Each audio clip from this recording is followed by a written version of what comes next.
अस्सलाम वालेकुम। ऑनलाइन के बच्चों, बेटा काइंडली आप कंफर्म कर लो पहले, वीडियो स्क्रीन और आवाज सब ठीक है? ओके, ऑल क्लियर जी। बिस्मिल्लाहिर्रहमानिर्रहीम। बेटा आज की क्लास में हम पिछली क्लास से कंटिन्यू करेंगे। पहले तो वो बच्चे जिसने पिछली क्लास अटेंड नहीं की, रेज योर हैंड्स। पिछली क्लास जिसने अटेंड नहीं की, रेज योर हैंड्स बेटा। ओके, ऑनलाइन में से कौन से बच्चे जिन्होंने क्लास अटेंड नहीं की, फर्स्ट क्लास अटेंड नहीं की? ऑलराइट, रिकॉर्डिंग में भी नहीं देखी आपने? सही, बहुत कम है ऑनलाइन में, आप लोग थोड़े से ज्यादा लगे। अच्छा बेटा, फर्स्ट क्लास में हमने बेसिक टूल्स जो इस सब्जेक्ट से रिलेटेड थे वो कवर किए थे। आज मैं थोड़ा सा आपको कोर्स के पेपर के बारे में बताऊंगा और फिर आज हमारा इन अ वे इंट्रोडक्शन से आगे सब्जेक्ट के बारे में पहला लेक्चर होगा। पिछला जो लेक्चर था वो इस सब्जेक्ट से मुतालिक जनरल नेचर का था, यानी हमने एज अ होल सर्वे किया। किसी को याद है क्या पढ़ा? किसी को याद है? चलो बताओ, पिलर्स ऑफ स्टेट कितने हैं? 3। कौन से? सोर्सेस ऑफ लॉ कितने हैं? गुड। चलें, अब इसमें सारे बच्चे, सारे एवरीवन जो कि मुझे इस वक्त फिजिकली ऑनलाइन या रिकॉर्डिंग में देख रहा होगा या देखेगा, मैंने आपको कहा था एक मोबाइल एप्लीकेशन है, उसे डाउनलोड करो। किया? अच्छा, कोई इशू तो नहीं आया टेक्निकल? अच्छा जी बेटा, क्या नहीं हो रहा? उसमें क्या करना पड़ेगा? साइन अप करना पड़ेगा बेटा। उसमें लॉगिन के लिए आप, मैं थोड़ा सा गाइड करूं कि जो फर्स्ट पेज आता है उसमें आपकी ईमेल और पासवर्ड नहीं देना, पहले साइन अप करना है।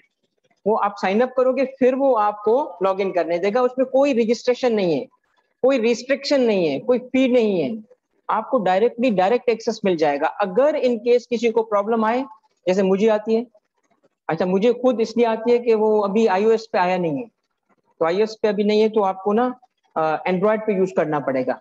तो मैं अपनी बेटे का फोन उठाता हूँ, उसमें देखता हूँ कि अभी क्या है। तो बेटा उसमें आपने करना ये है, एडेंटी को डाउनलोड कर लो और उसमें इस वक्त 3 कोर्सेज अवेलेबल हैं। एक तो आईटीबी का है, वो तो गुजर चुका, जो आईटीबी में थे उनको पता है एडेंटी का, जो नहीं थे उससे बात कर रहा हूँ।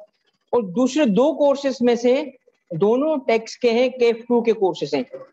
तो जिसमें बेच 2 है वो आपका कोर्स होगा, ठीक है? बेच 1 वाला नहीं, बेच 2 पे आप फोकस रखोगे।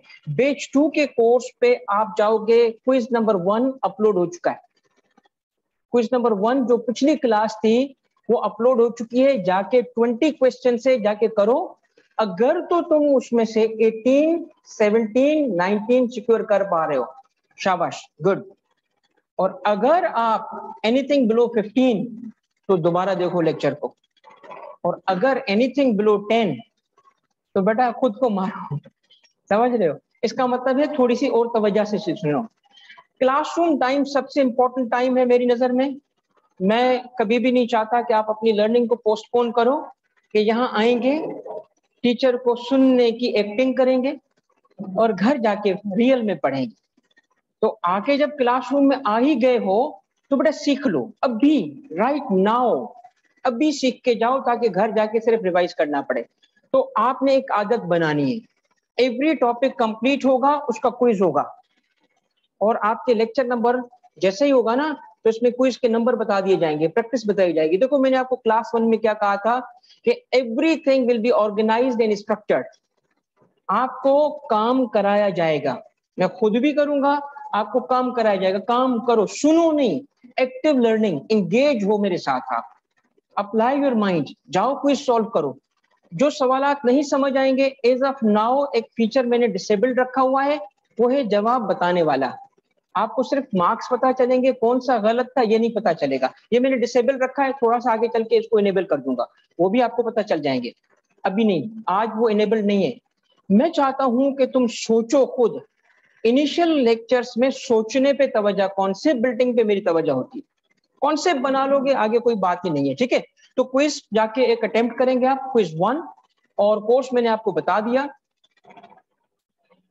इसमें जिस बच्चे को अभी नहीं पता, तो ये बेटा एक मोबाइल एप्लीकेशन है, इसका नाम है एडेनफी। एडेनफी एजुकेशन इनफिनाइट से मैंने बनाया है, और ये मेरी फिलॉसफी है कि एजुकेशन इनफिनाइट हो चुकी है। इनफिनाइट कैसे हो चुकी है? मेरी नजर में एजुकेशन ने बाउंड्रीज खत्म कर दी, ना सिर्फ ज्योग्राफिकल बाउंड्रीज बल्कि इवन लिमिटेशंस भी खत्म है। अब मुझे जो कॉन्सेप्ट आपको पढ़ाने होते थे, व्हाइट बोर्ड पे समझाने की लिमिट थी, अब वो खत्म हो चुकी है।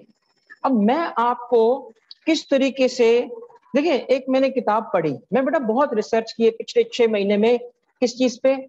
आर्टिफिशियल इंटेलिजेंस पे, और उसका खास तौर पे यूज इन एजुकेशन पे मैंने बहुत रिसर्च की है। मुझे यकीन करें, ये फीलिंग आना शुरू हो गई है कि मैं शायद फ्यूचर में कोई इन्वेंशन ना कर लूं। एजुकेशन हकीकत है, मुझे लग रहा है अब मैं किताबें पढ़ता हूँ ना, मुझे लगता है सब मुझे आ रहा है, ये तो मुझे पहले ही पता है। इस लेवल पे बेटा मेरी एक्सपर्टीज चली गई है। किस चीज पे? डेटा साइंसेस पे। किस चीज पे? आर्टिफिशियल इंटेलिजेंस पे, मगर एजुकेशन में यूज। तो मैंने बेटा एक बात रियलाइज की कि भाई देखो, एक किताब में मैंने पढ़ा, उसने कहा कि देखो टेक्नोलॉजी ने पढ़ना मुश्किल कर दिया है। क्यों? मोबाइल फोन में हर वक्त आपका माइंड स्टिमुलेटेड रहता है। इंटरटेनमेंट, फन जनरेशन, फन नहीं होता जिसको सिर्फ हर वक्त फन फन चाहिए, तो पढ़ना बहुत मुश्किल हो चुका है, मुश्किल हो चुका है। तो जिस रिसर्चर ने लिखा था कि फ्यूचर में education has to be fun, फिर उसने कहा नहीं, एजुकेशन को फन नहीं होना चाहिए, education has to be addictively fun. इतनी एडिक्टिवली फन हो एजुकेशन कि बच्चा ना शौक से पढ़े, तब जाके एजुकेशन दे पाएंगे, वरना एजुकेशन नहीं दे पाएंगे। यानी मेरे जैसे टीचर को आके पहले ना 2-3 स्टेप दिखाने पड़ेंगे। 2-3 स्टेप समझते हो? डांस स्टेप, ठीक है? यानी कुछ ऐसा 2-3 गोलाटियां खाना पड़ेगा, ताकि आपको लगे कि हाँ यार सर तो बड़े इंटरेस्टिंग है, फिर आप टेक सीखोगे। अच्छा, ये तो मैं ऑब्वियसली नहीं कर सकता, तो मैंने क्या किया, पावर पॉइंट में तुम्हारी इमेजिनेशन कैप्चर करने के लिए फन एलिमेंट लाया हूं। पहले मैं जबानी तौर पे लाता था, अब मैं जरा शो टाइम दिखा रहा हूं। शो टाइम, टेक्स्ट टाइम के साथ शो टाइम। देखना आज किसी न किसी वे में कुछ न कुछ ऐसा क्लास में होगा जैसे तुम्हारा कहेगा हाँ यार टेक्स्ट की क्लास में चलते हैं यार, चलो टेक्स्ट की क्लास में चलते हैं। तो मैं आपको बेटा इंशाल्लाह, ये मेरा एक्टिव एफर्ट है कि इस सब्जेक्ट को पास कराऊं। Number one objective paper pass. देखो पेपर पास नहीं ना, सब चीज पे पानी फिर जाएगा। मेरी सारी एफर्ट, तुम्हारी सारी एफर्ट पानी फिर जाएगा अगर हम पेपर पास नहीं करते। Everything will be directed towards paper pass करना। फिर इस जर्नी को इंटरेस्टिंग बनाना, तुम्हारी लाइफ के लिए कुछ वैल्यू ऐड करना, ऐसी चीज, ये हमारे ना छोटे छोटे बोनसेस हैं। And one of the bonuses कि ये 1.5-2 घंटे की जो क्लास है, ये अच्छी गुजरे। इसको अच्छी गुजारने के लिए ना मुझे टीचर के रोल के साथ साथ एक्टर भी बनना पड़ेगा। इस कैमरा ने हमें एक्टर बना दिया है, सीरियसली। कैमरा के सामने कौन होते हैं? एक्टर्स। तो मेरा बेटा आप तवज्जो करें, साथ दें, मैं आपके साथ खड़ा हूं। ये मोबाइल एप्लीकेशन बेटा उस रिसर्च का रिजल्ट है जो मैंने की, कि भाई जिस चीज से बच्चा पहले ही एडिक्टिव है, मोबाइल फोन, उसी में पढ़ाने को डाल दिया। अब तुम इसको टेंशन नहीं लेना, इसको एंटरटेनमेंट देना। क्विज सॉल्व करते वक्त कोई क्विज का रिजल्ट नहीं देख रहा, मैं भी आके तुम लोगों को बोलूंगा नहीं तेरे 13 मार्क्स हैं, तेरे 2 क्यों हैं, ऐसे नहीं बोलूंगा। मैं आपको एक ऐसा मटेरियल दे रहा हूं जो तुम्हें इंटरेस्ट डेवलप करेगा। उसमें से सवाल ले आओ मेरे पास। इनिशियल कुछ क्विजेस में आपको जवाबात पता नहीं चलेंगे, आगे चल के पता चलेंगे। आपका करेक्ट जवाब होगा, वो आपको बताएगा करेक्ट, इनकरेक्ट होगा आपको खुद बताएगा ये करेक्ट था। अभी ये फीचर इनेबल नहीं है। अभी मैं चाहता हूं जो इंटरेक्ट विथ मी, मुझसे पूछो सर मेरे 18 थे, 2 कौन से गलत हैं, मैं की भेज दूंगा, ये थी की बेटा, अब दोबारा कर। 2 दफा करवाऊंगा, की क्यों भेज रहा हूं, दोबारा कर, ताकि तुम्हें पता चले, ठीक है?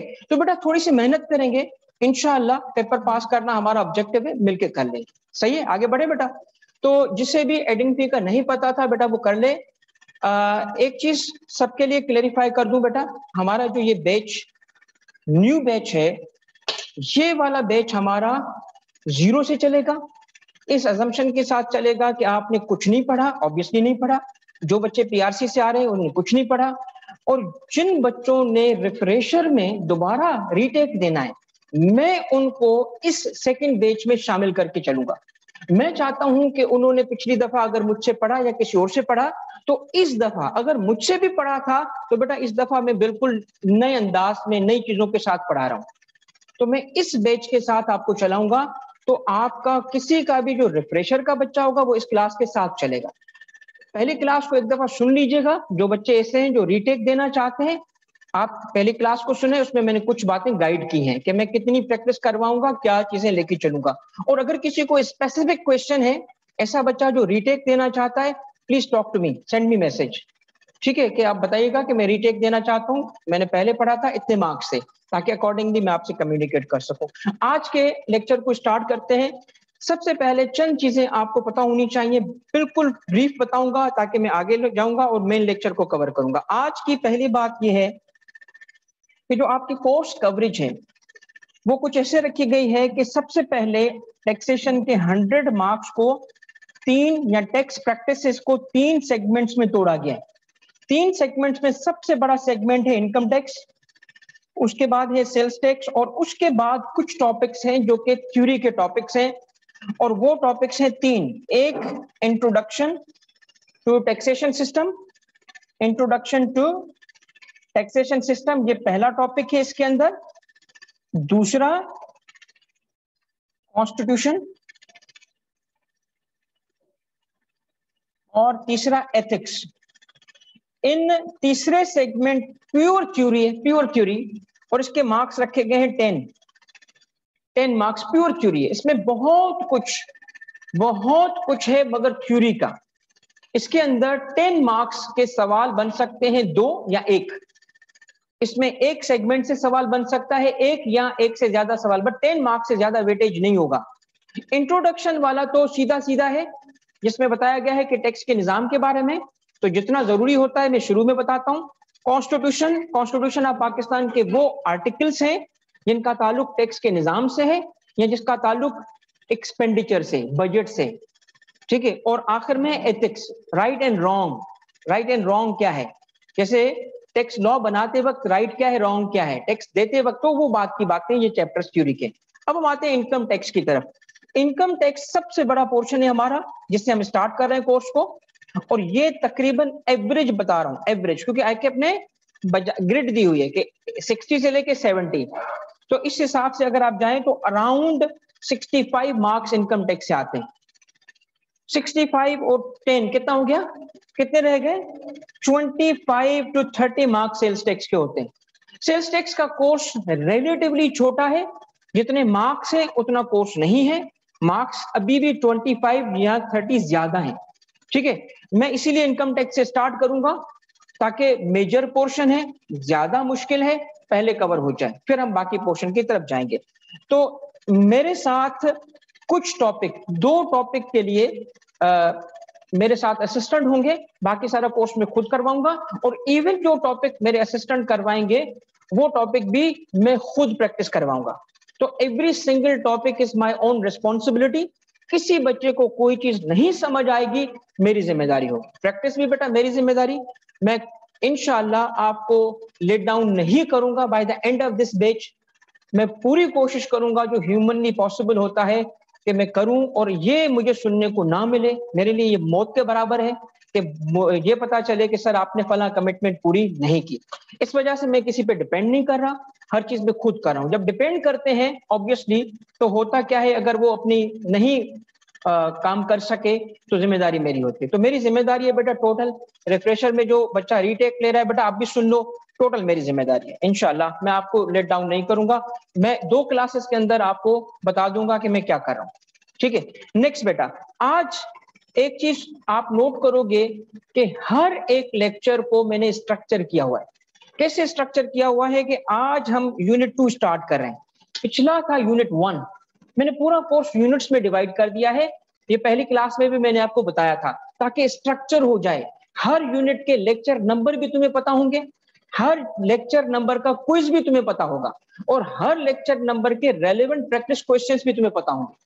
ठीक है, सारी चीज स्ट्रक्चर्ड है। At the end of the day तुम एक तरफ आईकेप की बुक रखोगे, एक तरफ आप मेरी नोट्स रखोगे, स्लाइड्स रखोगे, तुम्हें सारा कोर्स टेली हो जाएगा कि मेरी क्या चीजें कवर हुई, कहाँ कहाँ कवर हुई।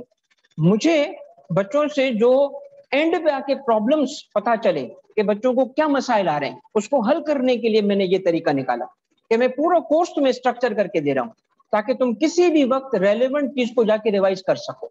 ठीक है, एंड पे आके बच्चे के लिए मुमकिन नहीं रहता कि जी 200 घंटे की या 180 150 घंटे की रिकॉर्डिंग दोबारा देख सके, नहीं देख सकता। तो रेलेवेंट चीज तो जाके रिवाइज कर सकता है ना, उसको वो ढूंढता ही रहता है। अब आपको टेक्स्ट में इस मसले का हल मिल गया है क्योंकि सारा स्ट्रक्चर हो चुका है। सेकंड चीज मेरे बच्चों, मैंने आपको कही थी कि क्या होगी, आपको सारे टॉपिक्स पता होंगे कि किस लेक्चर में क्या है। आज के लेक्चर में ये 3 चीजें कवर होंगी,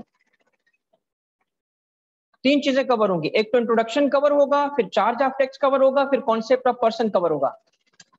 इसमें जैसे मैंने कहा, हर लेक्चर के साथ मेरे नोट्स और आईकेप की बुक के पेज नंबर होंगे, जो इनिशियल लेक्चर्स में मैं नहीं दे रहा क्योंकि इनिशियल लेक्चर्स फाउंडेशनल नेचर के हैं, किसी एक पेज से लिंक नहीं है, ये कॉन्सेप्चुअल है।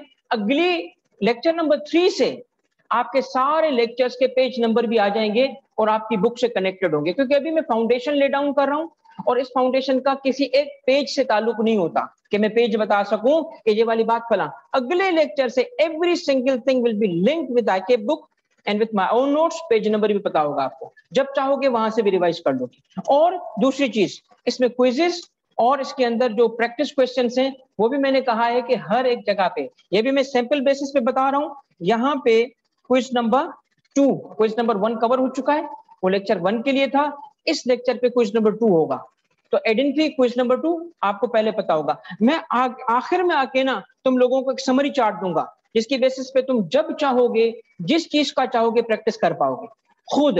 कि अगर मेडिकल अलाउंस है तो उसके प्रैक्टिस क्वेश्चंस कौन से हैं, अगर इनकम फ्रॉम प्रॉपर्टी है तो प्रैक्टिस क्वेश्चंस कौन से हैं, क्विज कौन सा है, आप रिवाइज कर पाओगे, बार बार रिवाइज कर पाओगे, खुद को एग्जामिन कर पाओगे। और रेलिवेंट जो स्लाइड्स होंगी वो आपके पास, जैसे मैंने पिछली क्लास में शेयर की थी, डाउन द लाइन आगे चलते तो क्लास से पहले आपको स्लाइड्स दिया करूंगा। ठीक है, नेक्स्ट बेटा, अब बिस्मिल्लाह हो रहा है हमारे इनोवे कोर्स की। सबसे पहले इनकम टैक्स ऑर्डिनेंस का आता है सेक्शन 1।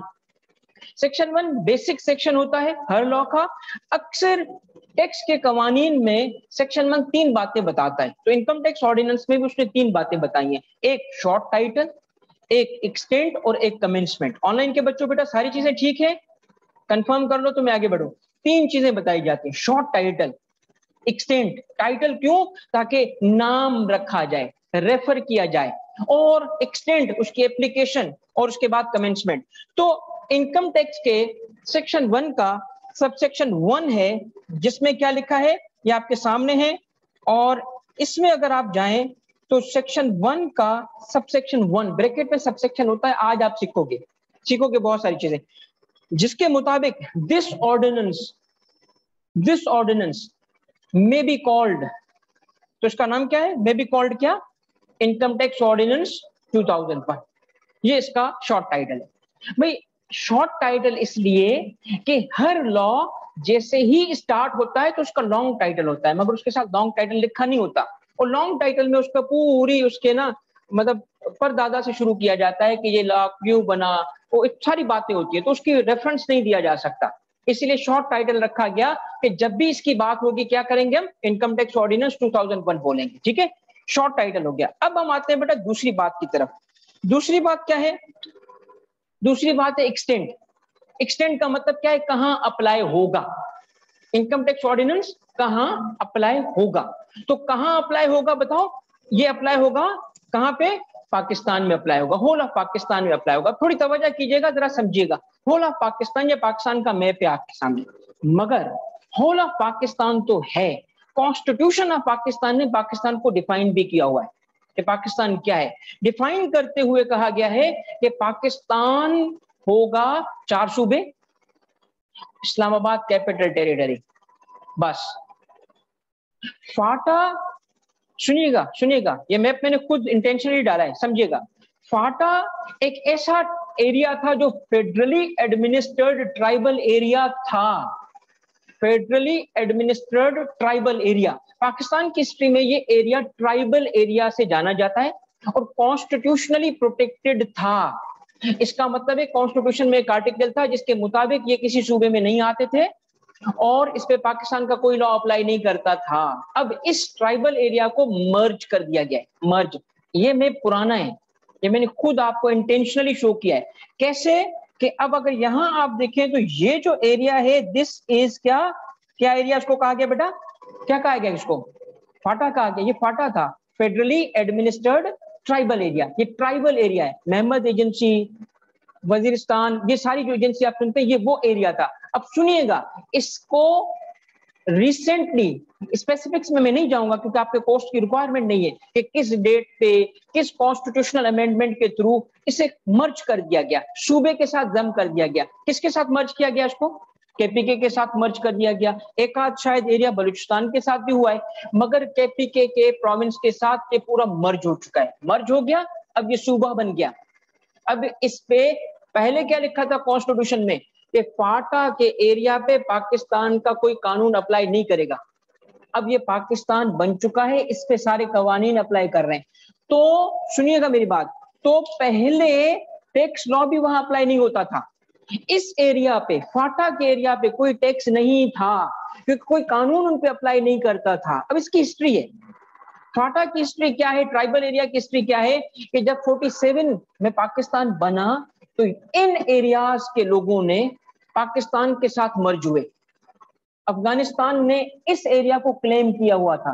अफगानिस्तान आखिरी मुल्क था जिसने पाकिस्तान को रिकॉग्नाइज किया था। 70s में आके पाकिस्तान को रिकॉग्नाइज किया था। तो अफगानिस्तान हमेशा कहता था कि मेरे एरिया तुम्हारे पास है, और वो ये एरिया थे, वो कहते थे हमारे, डिस्प्यूट कहते थे। तो उन्होंने कहा नहीं, हम पाकिस्तान के साथ। मगर ट्राइबल एरिया के साथ अंग्रेज ने जो ट्रीटमेंट की थी वो क्या थी कि ट्राइबल एरिया में जब ब्रिटिशर्स यहां से अफगानिस्तान जाते थे, 3 अफगान वार्स हुई थी, तो ट्राइबल एरिया से गुजर के जाना होता था। वो कहते हैं कि ट्राइबल एरिया से गुजरते तो थे, वापस नहीं आते थे। अंग्रेज जाते थे, वो 2 लोगों को वापस छोड़ते थे ताकि कोई हिस्ट्री भी तो लिखे ना कि उनके साथ क्या हुआ। वो 2 को छोड़ के बाकी गायब। तो हुआ क्या, अंग्रेज ने फिर क्या इसका हल निकाला, अंग्रेज ने इसको कहा कि देखो आप ट्राइबल एरिया ब्रिटिश इंडिया के साथ आ जाओ, अफगानिस्तान के साथ नहीं, ब्रिटिश इंडिया के साथ आ जाओ, मगर कानून तुम अपना अप्लाई करो। तुम अपना जिरगा सिस्टम जो चलाना है चलाओ, मेरा लॉ तुम पे अप्लाई नहीं करोगे, मगर रहोगे ब्रिटिश इंडिया में, अफगानिस्तान के पास नहीं जाओगे। उन्होंने कहा डन। तो 47 में बेटा सेम चीज कंटिन्यू की गई थी। क्या कंटिन्यू किया गया कि देखो ट्राइबल एरिया का स्पेशल स्टेटस होगा पाकिस्तान, मगर कानून उनका लोकल होगा। लॉलेस नहीं समझिएगा कि तालिबान से पहले सबसे पीसफुल एरिया होता था। जो लोग वहां रहते हैं उनको पता है, सबसे पीसफुल एरिया होता था, सबसे पीसफुल। तो कहने का मकसद ये है कि अब आज इसका क्या स्टेटस है। क्यों पढ़ा रहा हूं ये सारी चीजें, इसलिए सुने कि इस एरिया को सूबों के साथ मर्ज करते ही टैक्स लग गया। टैक्स लग गया तो वहां की इंडस्ट्री, वहां के लोगों पे पहली दफा टैक्स आ गया, तो उनका तो नुकसान हो गया। मर्ज होने का नुकसान हुआ कि नहीं हुआ। तो कहा गया ऐसे भी नहीं होगा, हम ट्रांजिशन रखेंगे कुछ साल तक। और कुछ साल कितने, 5 साल। 5 साल तक इस एरिया को दी गई क्या, सुनिएगा, क्या दी गई एरिया को, एग्जेम्पशन। क्या दी गई बेटा, एग्जेम्पशन। क्या मतलब होता है एग्जेम्पशन का, इस एरिया के लोगों पे आज भी टैक्स नहीं है। इनकम टैक्स लॉ अप्लाई होता है कि नहीं होता, होता है, होता है। अब अप्लाई होता है, पहले नहीं अप्लाई होता था। अब क्यों अप्लाई होता है भाई, वो केपी का हिस्सा है, सेटल्ड एरिया है। पहले क्या होता था, ट्राइबल एरिया। इस क्या कर दिया गया उसको, मर्ज, सूबे का हिस्सा। तो इस पे सूबे पे तो लॉ अप्लाई होता है, इनकम टैक्स लॉ। अब फाटा नाम की कोई चीज नहीं है, अब वो केपी के है।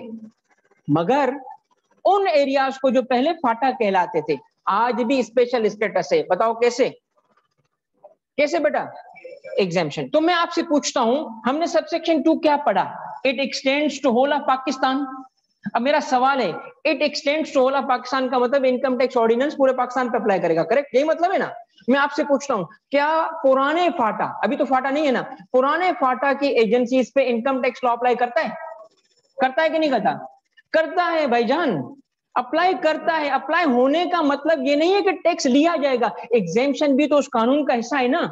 अप्लाई करने का मतलब टैक्स लेना थोड़ी है भाई। कहां लिखा है कि एग्जेम्पशन होगी, इनकम टैक्स लॉ में लिखा है। अप्लाई करता है मगर टैक्स नहीं है, दो अलग बातें हैं ये। अप्लाई करता है अलग बात है, लॉ इंप्लीमेंट होगा मगर टैक्स उस एरिया से नहीं लिया जाएगा। तो अप्लाई फिर कैसे हुआ भाई? एग्जेम्पशन भी तो उसी कानून में लिखी है ना। बेटा थोड़ा रुकना, मैं टाइम दूंगा, ठीक है। नेक्स्ट, पाकिस्तान के मैप में दो और एरिया आते हैं। कौन से? एक आता है आजाद कश्मीर, ये तो इंडियन हेल्ड है, ये आजाद कश्मीर। और एक बेटा आता है गिलगित बल्तिस्तान। ये दो एरिया, ये उस हिस्टोरिकल कश्मीर का पार्ट है जो डिस्प्यूटेड है आज तक, ये इसका हिस्सा है। इस वजह से ये दोनों पाकिस्तान का हिस्सा नहीं है। लीगली, कॉन्स्टिट्यूशनली ये दोनों अभी तक पाकिस्तान का कानूनन हिस्सा नहीं है। कौन से दो? आजाद कश्मीर और गिलगित बल्तिस्तान। जीबी भाई क्यों नहीं है? वो उस कश्मीर का हिस्सा है जो कि डिस्प्यूटेड है। अब सवाल ये है कि अगर हम इनको पाकिस्तान का हिस्सा डिक्लेयर कर दें, कॉन्स्टिट्यूशन में लिखते हैं कि जी गिलगित बल्तिस्तान भी और आजाद कश्मीर भी पाकिस्तान का हिस्सा है, तो कर सकते हैं, हाँ कर सकते हैं। मगर फिर हमारा जो केस फॉर कश्मीर है वो कमजोर हो जाएगा। कैसे कमजोर होगा भाई? जब हमने अपने हिस्से मर्ज कर दिए तो इंडिया क्या कहेगा? हमने अपना हिस्सा मर्ज कर दिया, जो लाइन ऑफ कंट्रोल है वो बॉर्डर बन जाएगा। फिर हम ये नहीं कह सकेंगे कि यूएन की रेजोल्यूशन अप्लाई करो, समझ रहे हैं? तो हमारे हक में है कि इनको अलग रखा जाए। तो इसीलिए गिलगित बल्तिस्तान में आपने देखा होगा सेपरेट गवर्नमेंट चलती है, सेपरेट। वो सेमी प्रोविंस तो है मगर गवर्नमेंट उसकी अलग है। और आजाद कश्मीर में तो प्रेसिडेंट भी, प्राइम मिनिस्टर भी, असेंबली भी सब अलग है, सब अलग है। तो सवाल यह है कि पाकिस्तान के वो 3 एरिया बताओ जिसपे income tax is enforced by FBR applicable नहीं है। बताओ कौन से हैं वो? एक फाटा नहीं बोलो, पुराना फाटा, अर्स्टवाइल, प्रीवियस, प्रायर फाटा, जो इस वक्त फाटा नहीं है। दूसरा आजाद कश्मीर। तीसरा, तो जब हमने कहा, ये देखो बेटा, जब हमने क्या कहा, जब हमने ये बात कही, कौन सी?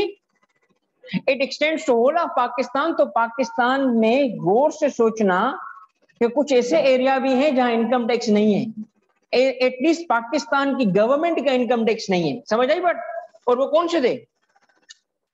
नेक्स्ट बेटा, तीसरी चीज सेक्शन 1 सबसेक्शन 3 में लिखी है कि it shall come into force on such date, जब फेडरल गवर्नमेंट इसको by notification in official gazette. Official gazette कहते हैं बेटा गवर्नमेंट के न्यूज़पेपर को, एक ये प्रिंटिंग होती है जो ऑफिशियल गजेट। गजेट का यहां मतलब है पेरियोडिकल, गजेटेड ऑफिसर, ये अटेस्ट करवाओ फॉर्म, गजेटेड ऑफिसर, ये वो ऑफिसर्स होते हैं जिनकी अपॉइंटमेंट, ट्रांसफर, पोस्टिंग गजेट में आता है। ये गजेट क्या है? ये गवर्नमेंट का पेरियोडिकल है।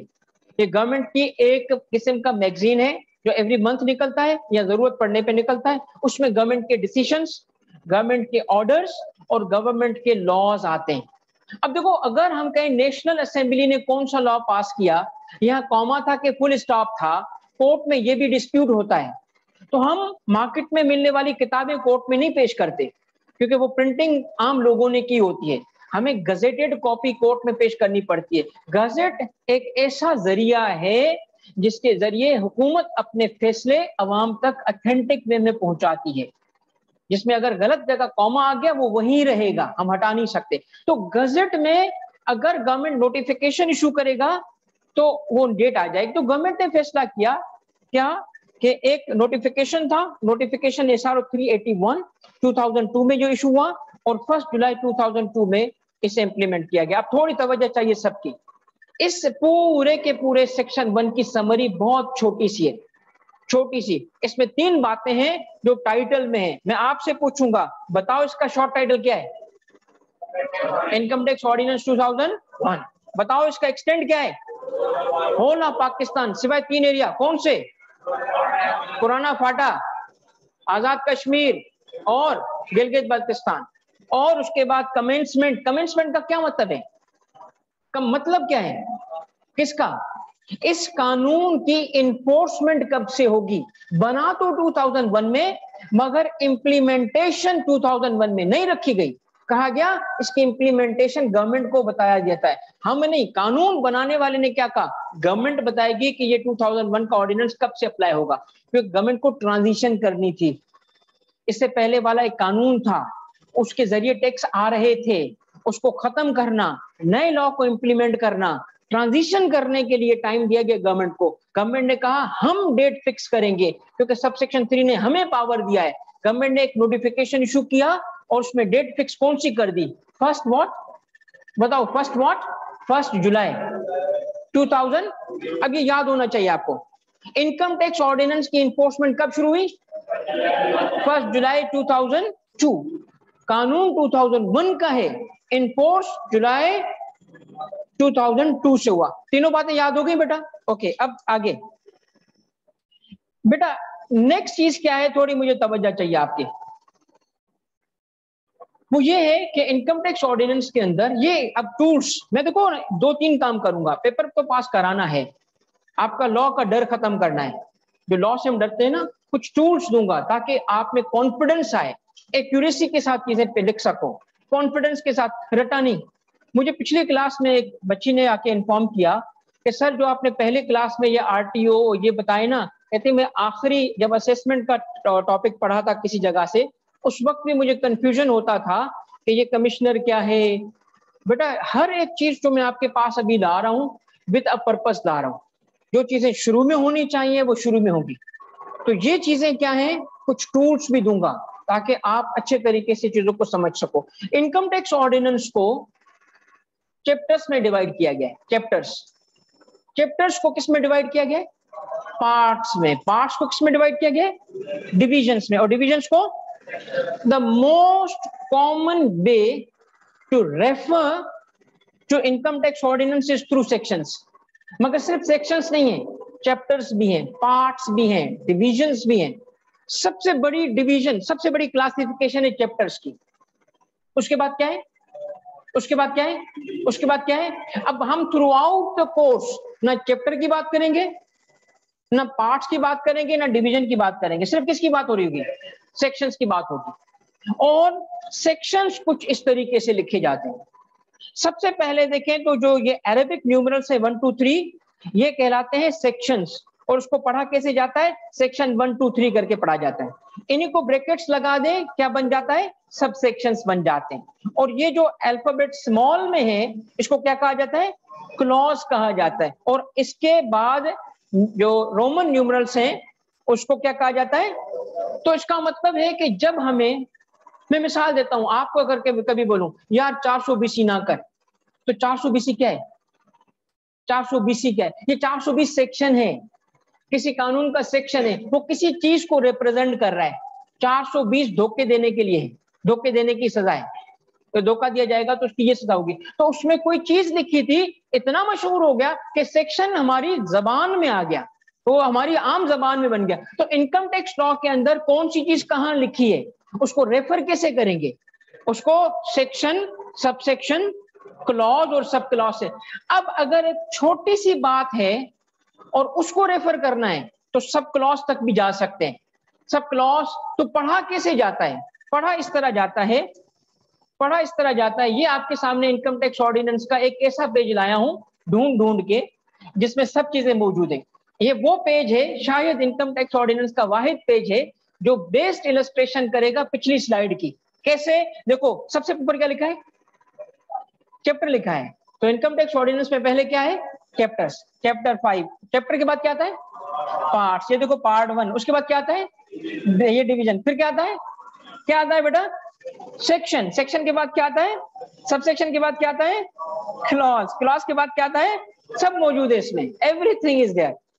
मैं कहा ढूंढो इनकम टैक्स, अगर मुझे नहीं आएगा तो फिर मेरा पढ़ने क्या है मतलब, अगर टैक्स वाला होना किस फायदे का। मैं कहा देयर इज अ पार्ट, मुझे याद था एक जगह ये चीज है, गया मिल गया। बेटा देखो मैं आपसे पूछता हूं, अब आप मुझे पढ़ के दिखाओ इस बात को, जो जिसको मैंने ये एरो लगाया है। मैं बताना चाहता हूं कि कोई चीज है यहां लिखिए, कैसे रेफर करूंगा? क्या पढ़ूंगा? क्या पढ़ूंगा? मैं पढ़ूंगा chapter 5 part 1 division 1 section 80 sub section 2 clause B sub clause 2, ऐसे पढ़ूंगा? No, wrong. असल में जब रेफर किया जाता है ना, तो जिस बात को लिखा है वहां से रिवर्स में जाते हैं।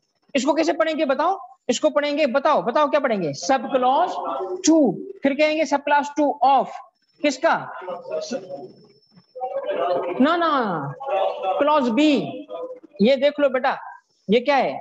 सब क्लॉज कैसे आता है, फिर ये क्या है, क्लॉज है ना, फिर क्या है, ओके। अब बताओ अगर ऐसा है तो कैसे पढ़ेंगे इसको, ये पढ़ेंगे क्या, सब क्लॉज टू ऑफ क्या, और ये ऑफ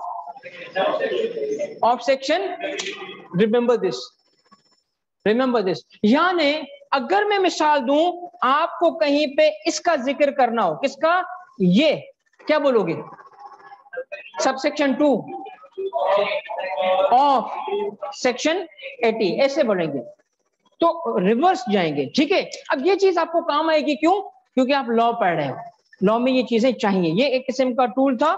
आगे जाते हैं। अब हमारे पास इनकम टैक्स ऑर्डिनेंस में मैंने क्या कहा, सबसे इंपॉर्टेंट चीज क्या है, सेक्शंस दो किस्म के होंगे,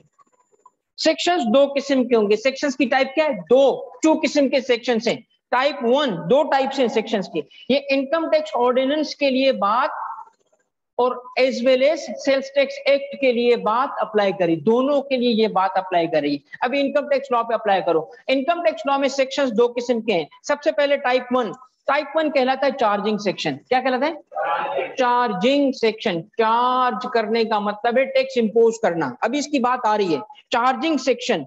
और इसके बाद है दूसरा, क्या है इसका टाइप, मशीनरी सेक्शन। तो दो किस्म के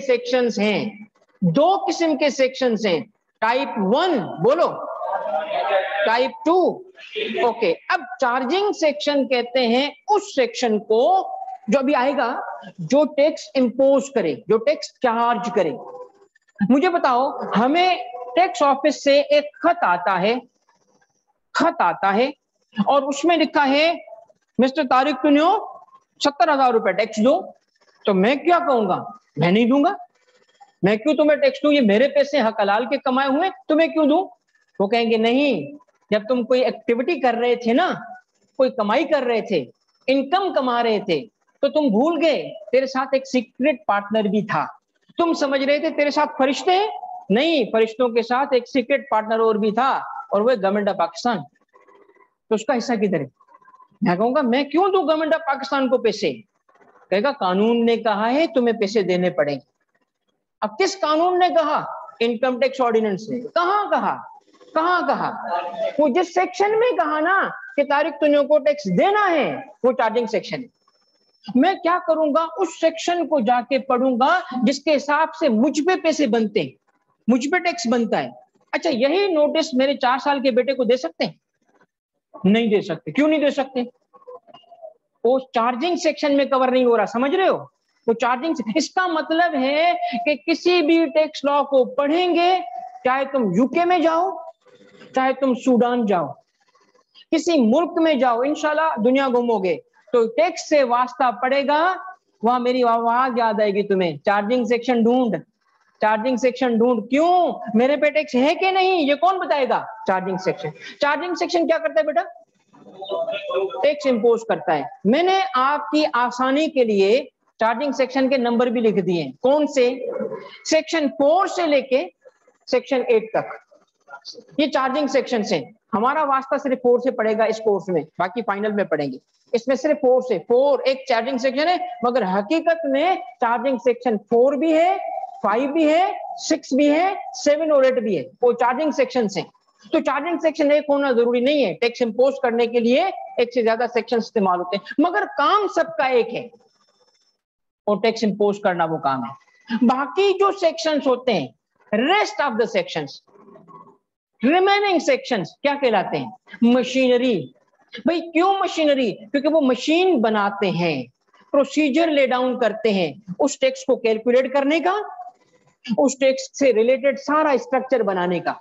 और वो स्ट्रक्चर क्या है, वो प्रोसीजर्स क्या है, आगे चल के हम पढ़ेंगे। मगर सारे मशीनरी सेक्शंस का एक काम है, प्रोसीजर बताना। अब सुने, जब टैक्स इंपोज किया जाएगा तो चार्जिंग सेक्शन बताएगा किस पे टैक्स इंपोज हुआ, कौन सा टैक्स इंपोज हुआ, क्या कंडीशंस हैं कि नहीं है। मगर चार्जिंग सेक्शन ये नहीं बताएगा कितना टैक्स इंपोज हुआ, ये कितने का काम कौन करेगा, मशीनरी सेक्शन।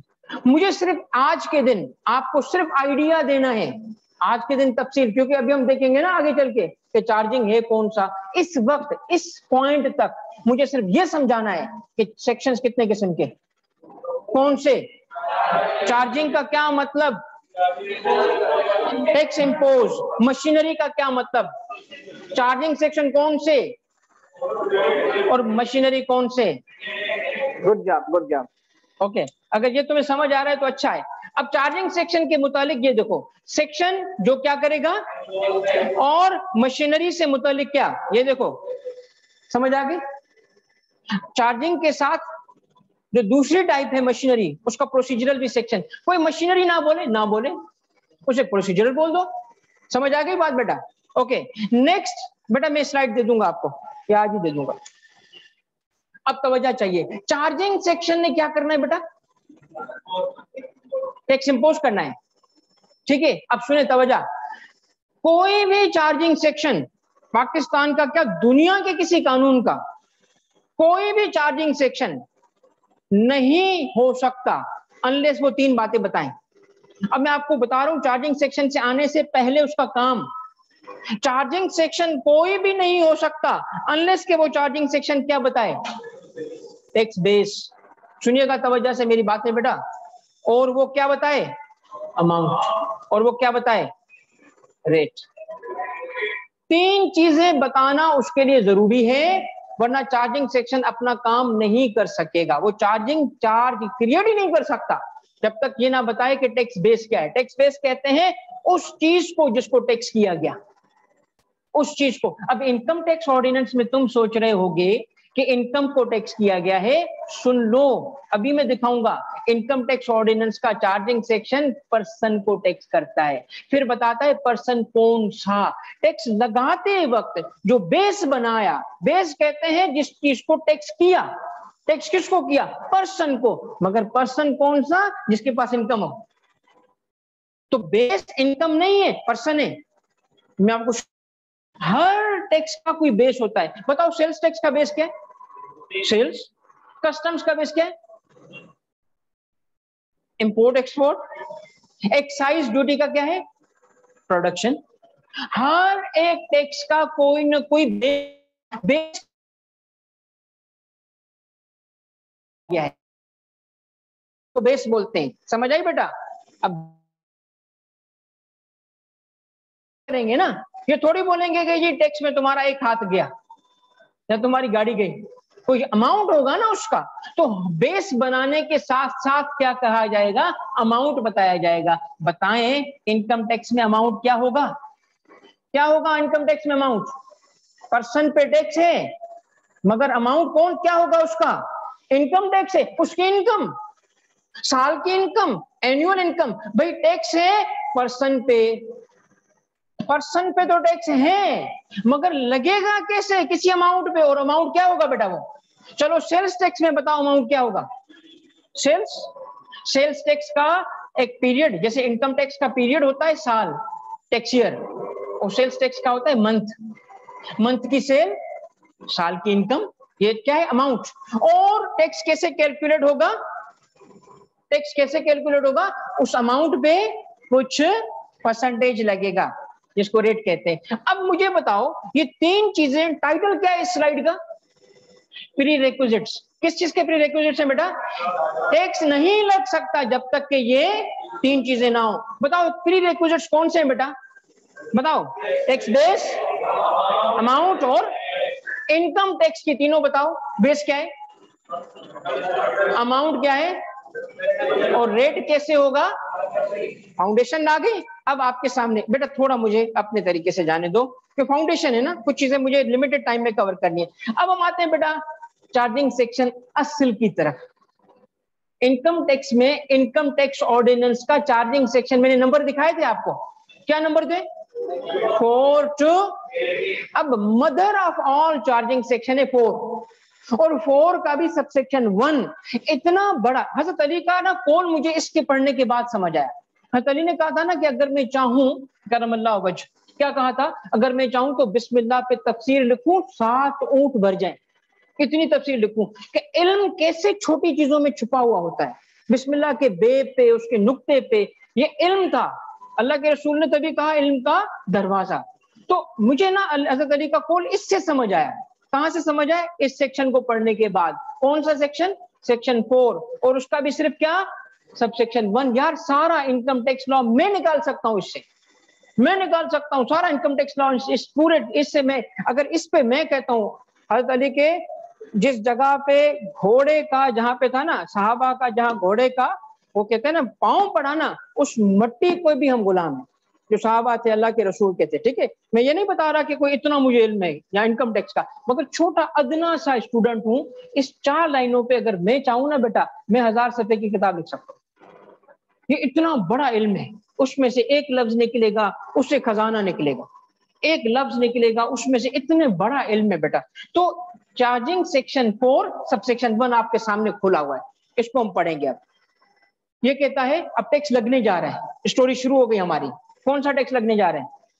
इनकम टैक्स लगने जा रहा है, जो आगे चल के तुमने भी पे करना है। बड़ा कमाओगे ना तो अब टैक्स के लिए भी राजी हो जाओ। ठीक है, अभी से तैयार कर रहा हूं तुम लोगों को कि कमाना है तो टैक्स देना है, और साथ में मेरे स्टूडेंट हो जायज टैक्स बचाना भी सीखोगे।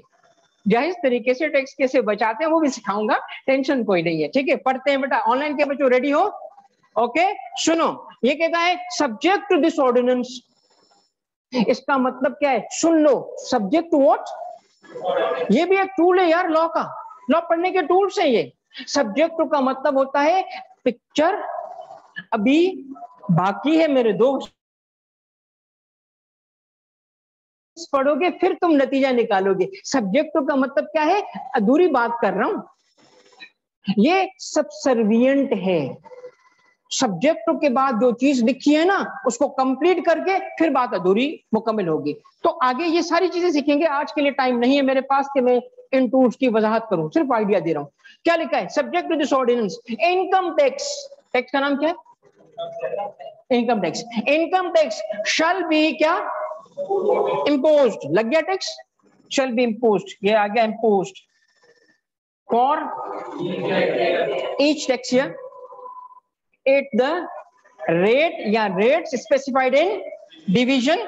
भाईजान डिवीजन समझ आ रहा है? अगर मैं ऐसे ना पढ़ाता समझ आता? तुम कहते यार पता नहीं क्या है, आगे बढ़ो। मैं कहता अच्छा अच्छा आएगी चीज, आगे बढ़ो। हर एक चीज अल्हम्दुलिल्लाह अल्लाह की मेहरबानी से बेटा प्लान करके जा रहा हूं। डिवीजन क्या 1 या 2? कहां की? पार्ट वन शेड्यूल का। अब इनकम टैक्स ऑर्डिनेंस का आखिरी सेक्शन के बाद शेड्यूल्स हैं, जैसे किताब में एनेक्स्चर्स होते हैं ना, वैसे शेड्यूल्स हैं। कोई रेट का, कोई डेप्रिसिएशन का, कोई एग्जेम्पशन का। तो रेट का शेड्यूल 1 है। रेट सारे के सारे रेट्स कहां लिखे? शेड्यूल 1। तो कहता है जो रेट होंगे कहां देखोगे? डिवीजन 1 में देखोगे या 2 में देखोगे? कहां पे? पार्ट 1। किसका? हमें रेफरेंस मिल गया, हम जाके खोल के देख लेंगे। आगे देखो, एज द केस में भी ये है सबसे इंपॉर्टेंट वर्ड, ऑन। इसे क्या पता चला? Tax base. Tax base impose हुआ किस पे? ऑन एवरी क्या? पर्सन। कौन सा पर्सन?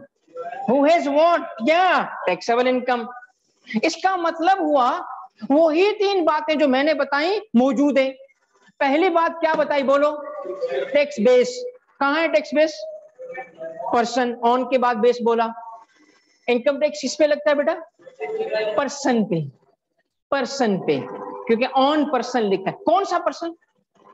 जिसके पास टैक्सेबल इनकम हो, जिसके पास इनकम भी हो और टैक्सेबल भी हो। यानी अभी बहुत कुछ कंडीशंस लग रही हैं, मगर है पर्सन। पर्सन होना उसका जरूरी है। बंदे का पुत्र हो फिर उस पर टैक्स लगेगा, किसी और का पुत्र हो नहीं लगेगा। हम देखते हैं ना किस किस का पुत्र आता है। ठीक है, अब इसके अंदर से आपको मिलने जा रही है 4 की कॉन्सेप्ट्स। 4 की कॉन्सेप्ट्स। ठीक है, इस एक 4 चीजें जो इंटायर कोर्स बनेगा। इंटायर कोर्स अब इसी से निकलेगा, गौर से देखना। अब इस सबसेक्शन के अंदर 4 चीजें। ऑनलाइन के बच्चों बेटा तुम्हारा रिस्पॉन्स चाहिए मुझे, समझ आ रहा है? सबसे पहले अंडरलाइन देखो, कहां आया? Tax year. थोड़ा सा पतला रखा है क्योंकि छोटे फॉन्ट्स यूज किए। Tax year. दूसरा देखो रेट या रेट्स। तीसरा, चौथा। अब सुने, ये 4 चीजें 4 की कॉन्सेप्ट्स हैं। 4 कोर कॉन्सेप्ट्स हैं। सारा कोर्स इनसे निकलेगा।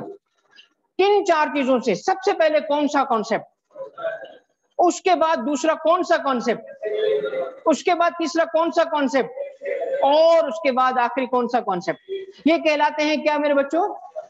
ये कहलाते हैं 4, क्या कहलाते हैं? 4 की कॉन्सेप्ट। सारा कोर्स ये तुम्हारा, इसी से बाकी सारी चीजें निकलेंगी। मुझे बताओ, इनकम टैक्स किस पे लगा? पहला कॉन्सेप्ट पर्सन। तो पर्सन को समझना जरूरी है कि नहीं है? किसको पर्सन बोला गया, समझना चाहिए ना। कौन सा पर्सन? तो दूसरा क्या सीखेंगे? सवाल इस पे बनता है यार कि टैक्सेबल इनकम कैलकुलेट करो। और तीसरा क्या है बेटा? भाई इनकम है तो किसी टैक्स पीरियड की होगी ना। अब आप इनकम स्टेटमेंट बनाते हो, बताओ कितनी सदियों की, किसी क्वार्टर की, 6 मंथ्स की, या एनुअल ना। तो इनकम टैक्स में इनकम के लिए कोई पीरियड चाहिए, और वो क्या रखा गया बेटा? पूरा साल। और उसको क्या बोला गया? टैक्स ईयर बोला गया। Income tax is an annual tax, annual tax है। और ये एनुअल टैक्स हम पढ़ेंगे कहां पे? कहां पढ़ेंगे? टैक्स ईयर में पढ़ेंगे। और आखिरी चीज क्या है? टैक्स कैलकुलेट कैसे होता है? टैक्स रेट लगाए जाते हैं जो लॉ में प्रोवाइडेड होते हैं। अब आपको इस स्लाइड के बाद एक पाथ मिलेगा। क्या? सबसे पहले हम पढ़ेंगे पर्सन, फिर हम पढ़ेंगे टैक्स ईयर, फिर हम पढ़ेंगे टैक्सेबल इनकम, फिर हम पढ़ेंगे टैक्स रेट्स। इस तरीके से हम जाएंगे, आपका इनकम टैक्स का कोर्स कंप्लीट हो जाएगा। मैंने कहा ना सारी चीजें ऐसे निकलती हैं, इसी से निकलेंगी। तो अब पहली चीज क्या है हमने पढ़नी बेटा? क्या पढ़ना है? पर्सन। पर्सन होना जरूरी है ना, या नहीं है? पर्सन होना जरूरी है। अब मुझे ये बताओ, ये मैंने खुद एक जगह न्यूज़पेपर में पढ़ा, वो मैंने सर्च किया आप लोगों के लिए, आपको भी दिखाएं। The richest state in the world, the richest state in the world. Online के बच्चों, भाई काली बिल्ली नजर आ रही है, रास्ता काट रही है तेरा। ऑनलाइन के बच्चों का रास्ता कट रहा है। हाँ? अच्छा, the richest state in the world, एक स्टेट यूरोप में प्रॉपर्टी ओन कर सकती है। और अगर प्रॉपर्टी ओन कर सकती है, सुनना मेरी बात, तो बिजनेस भी तो उसके नाम का आ सकता है। और अगर बिजनेस उसके नाम का आ सकता है तो इनकम भी तो कमा सकती है। तो इनकम टैक्स लगेगा कि नहीं लगेगा? हमें फैसला करना है। पाकिस्तान में हम सोचेंगे, सपोज करो कि अगर इस तरह मुमकिन होता, इस तरह पाकिस्तान में भी मुमकिन हो कि जानवर इनकम कमा सके, गधा इनकम कमा सके, ठीक है, तो हम कैसे फील होता? किसी बैंक जाते और कहते जी मेरे गधे के लिए अकाउंट खोल। तुम्हारे पास तो बहुत सारे और भी गधे हैं, उनके भी तुमने अकाउंट खोले हुए हैं, मेरे गधे का भी। तो द थिंग इज, हमारे मुल्क में क्या एनिमल इनकम कमा सकता है कि नहीं कमा सकता? उस पर इनकम टैक्स है कि नहीं है? बताओ, इसके लिए क्या कॉन्सेप्ट तुम्हें पता होना चाहिए? पर्सन। तुम्हें क्या पता होना चाहिए? पर्सन है कि नहीं है? पर्सन होना जरूरी है कि नहीं है? तो पर्सन तो पहले समझो ना, पर्सन किसको कहते हैं? क्या बिली पर्सन है? नहीं है। अभी कैसे फैसला करेंगे? कानून तो पढ़ा ही नहीं हमने। चलो भाई लॉरियो, तुम सुनो, ये देखो दाता दरबार, भाईजान दाता दरबार जो गया है तो क्या लिखा होता है? नजराना अपने हाथ से डाले। ठीक है भाई, बताओ लॉरियो, दादा साहब पे टैक्स करें? दादा साहब पे टैक्स करें? दाता दरबार जाएं और देखें, बक्सा खोले। मेरे जैसा इनकम टैक्स वाला क्या खोलेगा? दाता साहब के पास जाके ना अल्लाह से दुआ करने के बजाय बक्से ढूंढेगा, किधर है टैक्स वाला हूं ना भाई, कितने पैसे मिलते हैं दाता साहब को। ठीक है, और फिर क्या करें? दाता साहब कलंदर शहबाज इनको नोटिस दें, dear mister Qalandar Shahbaz, you have been evading taxes since thousands of years. तो तुम्हें अब एक नोटिस दिया जा रहा है, भाईजान मेहरबानी करो टैक्स दे दो। अब आप यहां, what is the legal question? What is the legal question? कौन पर्सन? कौन कौन कौन कौन? द लीगल क्वेश्चन इज, क्या श्राइन पर्सन है कि नहीं है? वो दादा साहब को नहीं दे रहे, श्राइन के मेंटेनेंस के लिए दे रहे होते हैं भाईजान, वो श्राइन। अब मजे की बात सुनो, इंडियन इनकम टैक्स एक्ट 1962 में लिखा है, इंडियन, पाकिस्तान नहीं, तो वो जो बुतों के लिए बनाते हैं ना, उस पर भी टैक्स लगा दिया उन लोगों ने। वो कहते बुत भी टैक्स देगा। वो जो नजराना जाता है ना, उन्होंने उसको भी टैक्स कर दिया, उनके लिए वो पर्सन है। अब हमारे लिए क्या श्राइन पर्सन है कि नहीं है भाई? कैसे कैसे फैसला किया यार, कुछ होना चाहिए मारने के लिए, किसने होना नहीं है यार? कानून तो पढ़ो। Let's go through the question. भाई क्वेश्चन क्या है? क्या बिली पर्सन है? क्या श्राइन पर्सन है? भाई मैं बिली की बात क्यों लाया? पैसे तुम्हारे सामने पड़े हुए। दाता साहब की बात क्यों लाए? पैसे हैं यार, जाते ही नजराना। इसका मतलब है हर कमाई जाने वाली इनकम पे टैक्स है कि नहीं, पहले क्या ढूंढना पड़ेगा? वो पर्सन है कि नहीं है। पर्सन है कि नहीं है? पर्सन है तो टैक्स लगेगा। प्रीकंडीशन क्या है? पर्सन का होना। ये कहां से लाया हूं मैं बात? Charging, who said? Resident, resident, resident, good बेटा, शाबाश। चार्जिंग सेक्शन ने कहा टैक्स लगाने के लिए 4 प्री कंडीशंस हैं। इनकम टैक्स नहीं लग सकता अनलेस 4 चीजें साबित करो।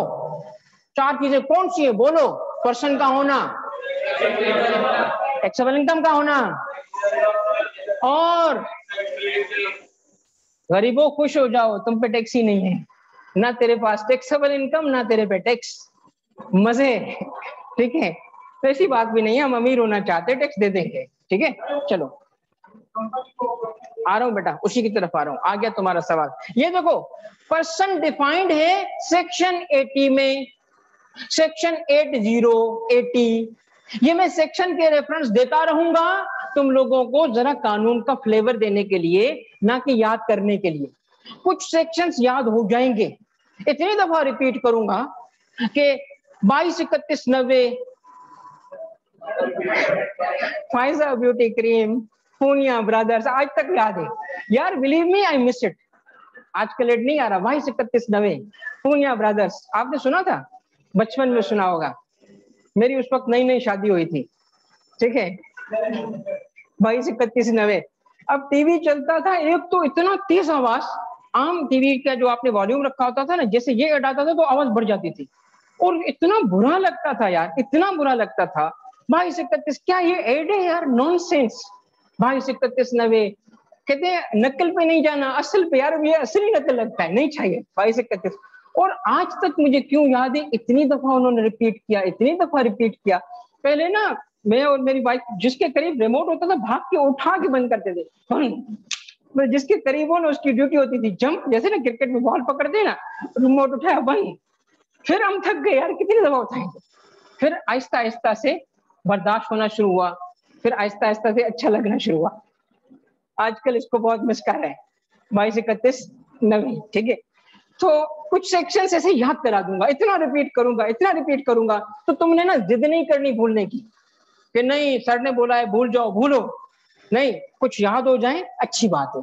सेक्शन गुड 80 पर्सन डिफाइंड का है सर। सेक्शन 1 से 80 का इतना लॉन्ग जंप भाईजान, तभी तो इनकम टैक्स में हमारी वैल्यू है। इनकम टैक्स ऐसा है, एक जगह लिखा होता ना तो मेरे पास क्लास में इतने बच्चे ही नहीं आते सर, घर पे पढ़ लेंगे। इनकम टैक्स का सबसे बड़ा मसला पता है क्या है? वो जैसे लिखा है वैसे नहीं पढ़ाया जा सकता, उसका ऑर्डर टीचर को बच्चे के लिए पे करना पड़ता है। ठीक है, हमारे उस्ताद ने जिस तरीके से किया, अल्लाह उसको जिंदगी दे। मैं बताऊं, हमारा टैक्स का बहुत सीनियर ऑफिसर है, वो पाकिस्तान के टैक्स पॉलिसी के हेड है इस वक्त, जिसने मुझे टैक्स पढ़ाया, और लाहौर से है वो। जीनियस, सिंपली जीनियस, एक वो और मैं सिंपली जीनियस। कहीं पे भी बेटा वो मुझे पाकिस्तान में आज नहीं, जिंदगी जब तक मैं जिंदा हूं मैं उसको दुआ दूंगा। आज अगर मेरी 1% की इज्जत है ना टैक्स में, तो मेरे उस्ताद की वजह से। और जहां मुझे मिलेगा ना, मैं बखुदा पहले उसके पांव को हाथ लगाऊंगा, पहले फिर मैं उससे मिलूंगा। अल्लाह मेरे उस्ताद को हयाती दे, उसे खुशियां दे। उसने 4 लफ्ज सिखाए बेटा, हमारी रोजी चल रही, हमारी थोड़ी सी इज्जत बनी है उस उस्ताद की वजह से। तो बेटा जो सेक्शंस हैं, जो सेक्शंस हैं वो रिपीट होंगे, हमारे उस्ताद ने भी इतने रिपीट किए याद होंगे, तो आपके लिए मैं रिपीट करूंगा। सेक्शन 80 में पर्सन डिफाइंड है, और कहा गया है कि इसमें पर्सन हैं 7 पर्सन हैं, 7। अब आपने जल्दी नहीं करनी, छोड़ दो मेरे पे। पहला पर्सन देख लो, और पहला पर्सन कौन है बेटा? इंडिविजुअल कहते हैं इसे।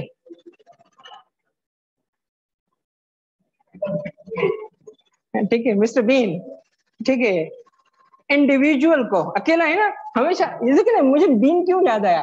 अकेले जिंदगी गुजारी बेचारे ने, अ सिंगल मैन, उसके ज्यादातर जो मूवी अकेला कोई इंसान है, अभी भी अकेला है, अभी भी अकेला है बेचारा। इंडिविजुअल, इंडिविजुअल टेक्स्ट में कहते हैं मिस्टर बीन को, ओके नहीं इंडिविजुअल को नहीं, इंडिविजुअल कहते हैं इनकम टैक्स में एक नेचुरल पर्सन को, natural person, a human being, a human being. अब जिसको हम अकाउंटिंग में सोल ट्रेडर कहते हैं, सोल प्रोप्राइटर कहते हैं, वो टैक्स में क्या कहलाएगा? इंडिविजुअल। इंडिविजुअल के लिए इनकम का सोर्स कुछ भी हो सकता है, ट्रेडर नहीं होना, वो सैलरी भी कमा सकता है, वो ट्रेडिंग भी कर सकता है, वो स्टॉक मार्केट में शेयर्स की सेल परचेज भी कर सकता है, और वो कुछ भी नहीं करे, चिल करे, उसकी मर्जी। यानी उसका स्टेटस उसकी इनकम से तय नहीं होगा। जैसे सोल ट्रेडर का स्टेटस उसकी इनकम से तय होता है, सोल ट्रेडर, तो टैक्स में सोल ट्रेडर नहीं बोलेंगे, उसको क्या बोलेंगे? इंडिविजुअल बोलेंगे। अब मसला यह है कि हमने कुछ और भी पढ़ा होता है ना, वो हमें टैक्स में मिक्सअप करता है। माइनर चाइल्ड इंडिविजुअल है कि नहीं है? इंडिविजुअल है कि नहीं है? माइनर चाइल्ड कॉन्ट्रैक्ट कर सकता है, इनकम कमा सकता है, इनकम कमा सकता है, इनकम कमा सकता है। भाईजान ये जो छोटे छोटे बच्चे आते हैं ना यूट्यूब पे, youtubers, we are making money like anything यार, मिलियंस ऑफ रुपीज कमा रहे हैं। माँ बाप ने जॉब छोड़ के उनकी वीडियो बना रहे हैं सिर्फ, ठीक है, उससे कमा रहे हैं वो। तो माइनर चाइल्ड बहुत कमाते हैं। अब सवाल ये है कि माइनर चाइल्ड कॉन्ट्रैक्ट कर सकता है कि नहीं कर सकता? तो तुम कॉन्ट्रैक्ट लॉ पढ़ रहे हो, इनकम टैक्स पढ़ रहे हो, इनकम टैक्स इसको नहीं देखता, इनकम टैक्स के चश्मे के सिर्फ सामने डॉलर नजर आता है बस। वो कहता है इनकम है कि नहीं है, इस मासूम बच्चे को भी नहीं छोड़ूंगा, इसको भी नहीं छोड़ूंगा यार, इनकम कमा रहा है भाईजान, टैक्स लगाऊंगा इस पे। तो सुने, एक माइनर भी इनकम टैक्स में इंडिविजुअल है। टैक्स में 18 ईयर से जो कम एज होती है उसको माइनर कहा जाता है। नेक्स्ट, ये इंडिविजुअल है। नेक्स्ट, पागल, अनसाउंड माइंड। एक बंदा है जो अनसाउंड माइंड का, कोर्ट ने डिक्लेयर किया हुआ है उसको ऑफिशियली पागल। इनकम टैक्स में इंडिविजुअल है? कॉन्ट्रैक्ट तो नहीं कर सकता ना, ना करे, उसके नाम का बिजनेस हो सकता है, इनकम कमा सकता है, तो इनकम टैक्स क्यों उसको पागल समझे? इनकम टैक्स का तू पागल है मगर फिर भी इंडिविजुअल है, टैक्स तेरे से भी लूंगा। इसका मतलब है ये कुछ और ही किस्म का कानून है भाईजान, ये वो कानून नहीं है, ये कानून ही कुछ और है, इसको सिर्फ पैसे नजर आते हैं। अच्छा, एक मजे की बात आ रहा हूँ, डेड बॉडी, एक बंदा है उसकी डेथ हो गई, तो कहता है डेथ तो अभी हुई ना, डेथ से पहले क्या था? जिंदा, कमा रहा था, कमा रहा था, कमा तो रहा था, तो ईयर के क्या आखिरी दिन पे मरा या पहले दिन पे मरा? कहता है ईयर के आखिरी, और जरूर वो तो कभी मरा जब फरिश्ता आ गया। कहता मरने से पहले वाली इनकम थी, उसको टैक्स करूंगा, छोड़ूंगा इसको भी नहीं। मगर वो बेचारा जिसकी वफात हो गई है, क्या उसको कवर पे नोटिस देके आएगा टैक्स वाला कि नहीं नहीं एक सेकंड रुको जरा, ये नोटिस साथ में ले जाओ? भाईजान क्या करेंगे? इसे पर्सन नहीं कहा गया, dead body is not a person, but माफ इसको भी नहीं किया गया, इसके लीगल एयर से टैक्स दिया जाता है। एक इनकम टैक्स ऑर्डिनेंस का पवित्र सेक्शन है, टैक्सेशन ऑफ डिसीज्ड पर्संस, जिसका नाम है टैक्सेशन ऑफ डिसीज्ड पर्संस। छोड़ा इसको भी नहीं, मगर टैक्स इस पे नहीं लगाया, किस पे लगाया है? लेट्स रिकेप बेटा, लेट्स रिकेप। मुझे बताएं पर्सन कितने? 7। 7 में से पहले का नाम इंडिविजुअल। इंडिविजुअल का मतलब नेचुरल पर्सन, माने तो बोले तो ह्यूमन बीइंग। 3 एग्जाम्पल कौन सी? माइनर चाइल्ड पर्सन है, अनसाउंड भी पर्सन है, मगर डेड बॉडी, छोड़ा डेड बॉडी को भी नहीं, कैसे? उसकी कमाई हुई इनकम से। ओके, सेकेंड पर्सन, थोड़ी बस तवज्जो चाहिए बेटा। सेकेंड पर्सन क्या है? इसमें कितने लोग होंगे? अच्छा, एक एक मैं बताऊं, आप में से जिसने भी, देखिए मेरी ना खास दुश्मनी इंडिया से, वो पहली क्लास में तुम लोगों ने देख ली होगी, खास दुश्मनी। मैं तो इंतजार कर रहा हूँ गजवा हिंद का, बस गजवा हिंद आए बेटा, देखो क्लैशिंकोव लेके मैं भी भागूंगा इंडिया। ये गजवा हिंद है तो मेरी खास दुश्मनी है, मेरा जो सारा बेटा सेंस है ना, सेंस ऑफ ह्यूमर, वो इंडिया पे चलता है, मैं तुम्हें बता दूं, ठीक है। तो एओपी के लिए ये देखो,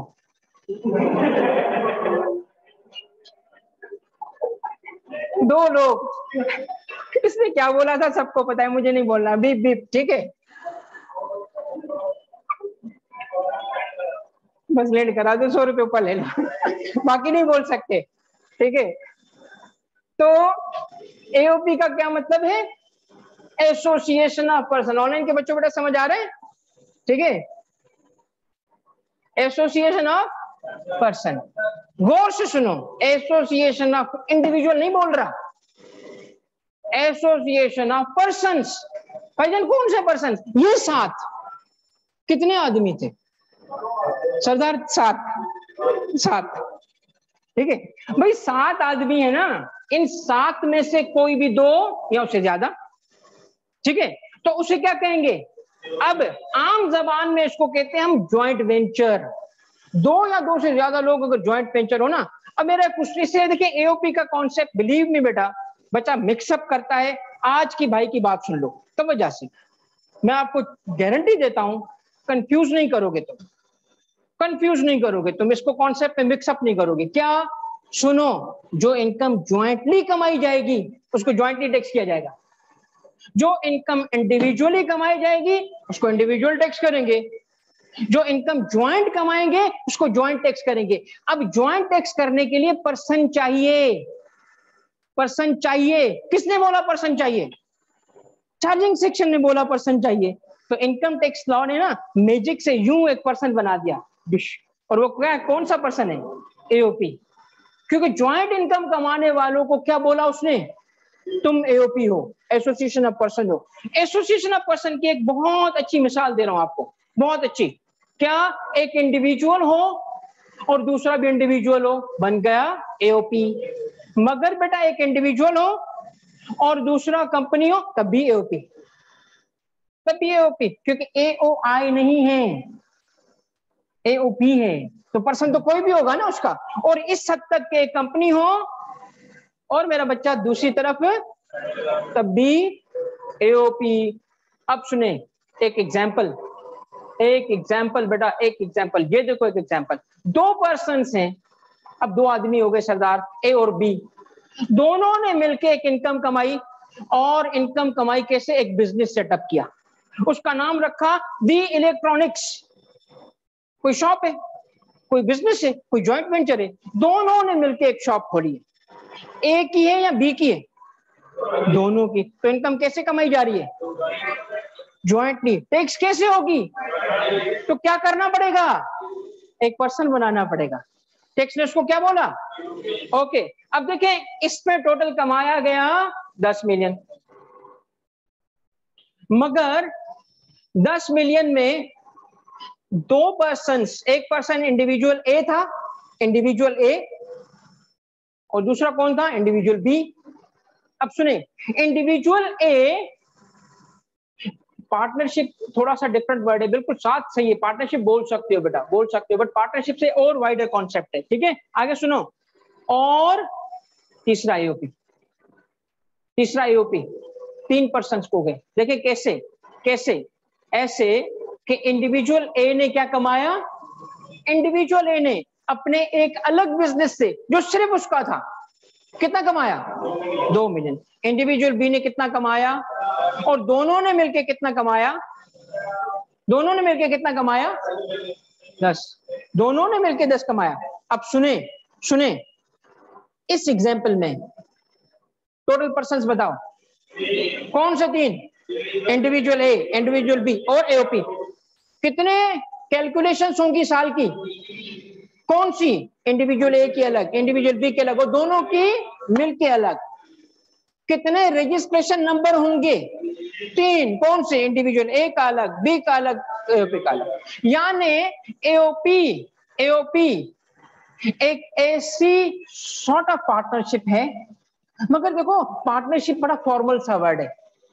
पार्टनरशिप की एग्जांपल को छोड़ो, मेरी एक बेसिक एग्जांपल सुनो। हमने 2 लोगों ने मिलके एक सिंगल ट्रांजैक्शन की, उस सिंगल ट्रांजैक्शन से 2 मिलियन कमा लिए, बस वो अपने घर में अपने घर 1-1 मिलियन हमारे पास आ गया। हमने कोई दुकान नहीं खोली, उसका नाम नहीं रखा, कोई बिजनेस प्रेमिसेस नहीं है हमारे पास, कोई रजिस्ट्रेशन नहीं, कुछ भी नहीं, ये 2 मिलियन अभी भी एओपी बन के टैक्स होगा। टैक्स लॉ को कहेंगे नाम क्या था, हमने नाम ही नहीं रखा, प्रेमिसेस कौन सी है ही नहीं, परमानेंस है ही नहीं, रजिस्ट्रेशन है ही नहीं, मगर इनकम तो ज्वाइंटली कमाई गई ना, तो टैक्स भी दोनों को मिला के टैक्स लॉ क्या बोलेगा। तो पार्टनरशिप एक छोटा वर्ड है, एओपी बड़ा वर्ड है। इसके लिए क्या चाहिए, ऑल। देखो सुनो, इसके लिए परमानेंट होना जरूरी नहीं है, इसके लिए बिजनेस की जगह होना जरूरी नहीं है, इसके लिए रजिस्ट्रेशन जरूरी नहीं है, इसके लिए अगर जरूरी है तो सिर्फ एक चीज, और वो क्या है, ज्वाइंट अर्निंग ऑफ इनकम। और ज्वाइंट कमाई की तो टैक्स ज्वाइंटली होगी। बताए कितने परसेंट समझे आपने। पहला कौन सा था, किसे कहते हैं इंडिविजुअल। एओपी क्या है बताओ, एओपी क्या है बेटा, थोड़ा बस आऊंगा। ये वाला जो कॉन्सेप्ट है एओपी का, ये अभी कवर नहीं होगा, ये सिर्फ मैं शो कर रहा हूं कि एओपी की डेफिनेशन भी है। कुछ ऐसा स्टफ है जो इस स्लाइड्स में है जरूर, मगर वो अभी सिर्फ मेंशन किया जाएगा, टू बी कवर्ड लेटर, उसका प्रॉपर टाइम अभी नहीं है। और वो क्या है कि इसमें ये कुछ चीजें शामिल की गई हैं, इसकी मैं प्रॉपर एक्सप्लेनेशन, ये वाला पार्ट में बता रहा हूं सिर्फ आपको, कि ये किसी और वक्त आके आपका कवर होगा। ये वाला पार्ट जिसमें सुने, ये बात जो मैं अभी यहां इस स्लाइड में रखी है, ये इनकम टैक्स लॉ में मौजूद डेफिनेशन है, मौजूद डेफिनेशन है। मैंने सिर्फ आपको कॉन्सेप्ट समझाना है आज, सेकंड क्लास है यार, डेफिनेशन पे थोड़ी जाऊंगा इस पर, मगर ये हिस्सा है टू बी कवर्ड लेटर।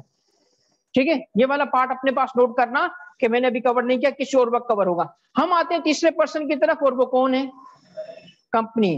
देखो ये पाकिस्तान की कुछ कंपनीज हैं, पाकिस्तान की कुछ कंपनीज हैं, private limited, public listed companies है ना, ये कंपनीज हैं। टैक्स कहता है ये भी कंपनीज हैं। अब सुनिएगा मेरी बात, कंपनीज एक्ट ने या कंपनी लॉ ने जिसे कंपनी बोला, टैक्स लॉ भी उसको कंपनी बोलता है, मगर टैक्स लॉ कुछ और चीजों को भी कंपनी बोलता है। ये वाला कॉन्सेप्ट भी जरूरी है। अभी जो मैं अंडरस्टैंडिंग दे रहा हूं आपको, कॉन्सेप्ट बना रहा हूं कि टैक्स लॉ किसे कंपनी कहता है, गौर से देखना मेरा बेटा। अब ये चीज, ये वाला पार्ट ना आपको एक एक हर्फ बहर्फ नहीं समझना।